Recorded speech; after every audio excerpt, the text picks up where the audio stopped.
Jumpa lagi dengan saya Kuria, CGP Angkatan 6 dari Provinsi Banten. Assalamualaikum warahmatullahi wabarakatuh. Salam dan bahagia. Pada video kali ini, saya akan mereview kembali apa yang telah saya pelajari dari modul 1.1 sampai dengan modul 1.4. Kemudian, saya akan membuat keterkaitan atau koneksi di antara materi-materi tersebut. Namun, sebelumnya saya akan membuat kesimpulan tentang pembelajaran berdiferensiasi dan bagaimana hal ini dapat dilakukan di kelas. Menurut Tomlinson, pembelajaran berdiferensiasi adalah usaha untuk menyesuaikan proses pembelajaran di kelas untuk memenuhi kebutuhan belajar individu. Pembelajaran berdiferensiasi adalah pembelajaran yang mengakomodir kebutuhan belajar murid. Guru memfasilitasi murid sesuai dengan kebutuhannya, karena setiap murid mempunyai karakter yang berbeda-beda, sehingga tidak bisa diberi perlakuan yang sama.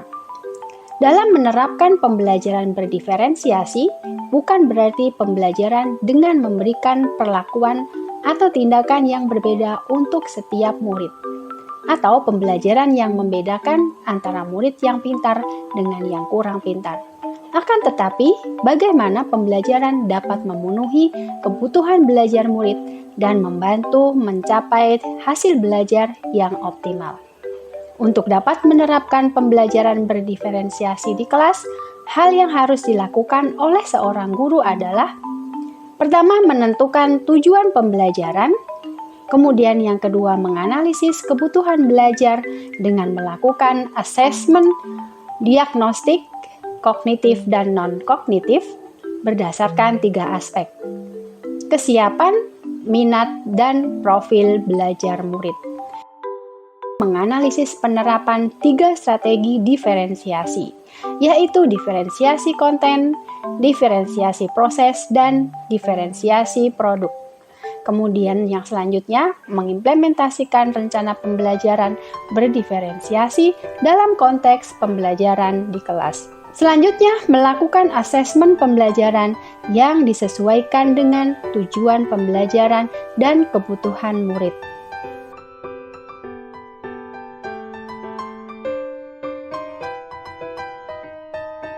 Pembelajaran berdiferensiasi dapat memenuhi kebutuhan belajar murid dengan cara melakukan pemetaan kebutuhan berdasarkan 3 aspek, yaitu yang pertama, kesiapan belajar. Di sini, guru perlu melihat kesiapan belajar murid untuk mengetahui kapasitas murid mempelajari materi, konsep, atau keterampilan baru. Kemudian yang kedua adalah minat belajar. Guru memberikan pilihan kepada muridnya untuk belajar sesuai dengan minatnya. Belajar sesuai minat dapat meningkatkan motivasi murid untuk lebih giat belajar. Kemudian yang ketiga adalah profil belajar.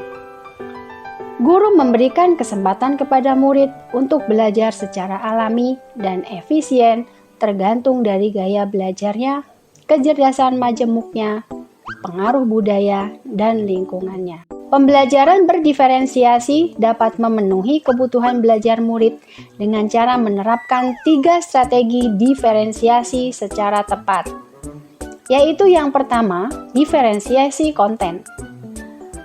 Dalam diferensiasi konten, guru perlu menyesuaikan materi atau konten pembelajaran dengan kebutuhan belajar murid yang beragam, mempertimbangkan dari pemetaan kebutuhan kesiapan, minat, dan profil belajar murid.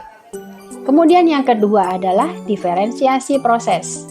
Guru perlu memvariasi proses belajar agar beragam sesuai dengan kebutuhan belajar murid. Proses ini mengacu pada bagaimana murid memahami atau memaknai apa yang dipelajari. Kemudian yang ketiga adalah diferensiasi produk. Guru perlu memodifikasi tagihan produk yang akan dihasilkan murid sesuai dengan konten yang telah mereka pelajari dan proses yang telah mereka lewati.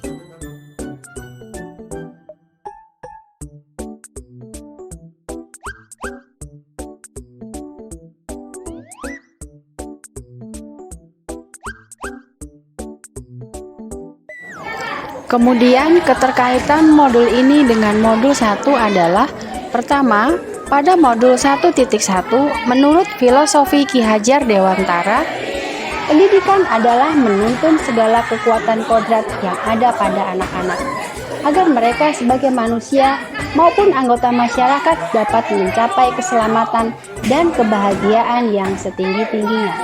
Tugas kita sebagai guru adalah menyediakan lingkungan belajar yang memungkinkan setiap anak untuk dapat tumbuh dan berkembang secara maksimal sesuai dengan kodratnya masing-masing dan memastikan bahwa dalam prosesnya anak-anak tersebut merasa selamat.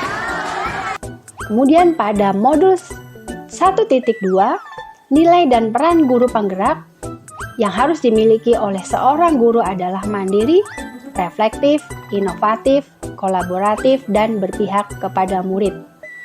Nah, dalam proses menuntun, guru harus selalu berpikir dan bertanya apa yang murid butuhkan dan apa yang bisa kita lakukan agar proses belajar menjadi lebih baik. Kemudian pada modul 1.3, visi guru penggerak, guru dapat menggunakan pendekatan inquiry apresiatif melalui tahapan bagja, yaitu buat pertanyaan terkait pemetaan kebutuhan belajar siswa. Kemudian ambil pelajaran apa yang sudah pernah dilakukan. Kemudian dari gali mimpi tentang kondisi ideal yang akan terjadi dalam proses pembelajaran. Jabarkan 3 strategi diferensiasi. Dan yang terakhir adalah atur eksekusi dengan melakukan penilaian yang sesuai dengan kebutuhan belajar siswa. Pada modul 1.4 tentang budaya positif merupakan penerapan pembelajaran berdiferensiasi di sekolah akan membentuk budaya positif dengan posisi kontrol guru sebagai manajer. Guru membantu siswa merasa dihargai dan memiliki keterkaitan antara dirinya dengan guru dan teman di kelasnya, sehingga siswa merasa dirinya bagian dari kelasnya.